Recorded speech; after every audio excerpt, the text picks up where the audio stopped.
To make it easy on a user to navigate your chatbot, you can also create user menus.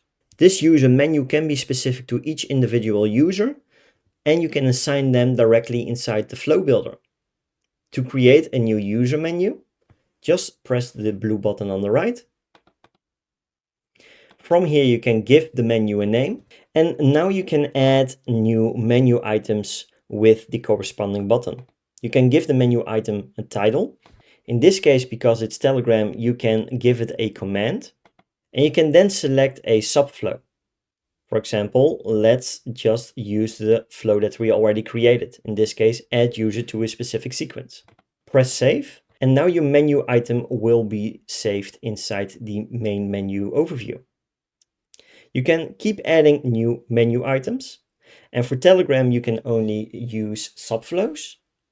But if you go with the Messenger persistent menu, you will be able to also add direct buttons towards website links. So you can insert a URL as well. Certain channels will have this access, while others have the limitation where you need to go to a specific flow in order to show the URL inside of a text window. Once you created your menu, just press save, and your user specific menu has now been saved in the overview.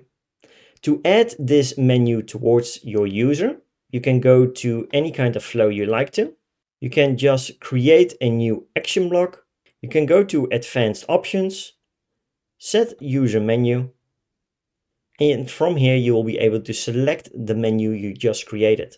Always make sure that your flow is published to save the changes inside of your flow.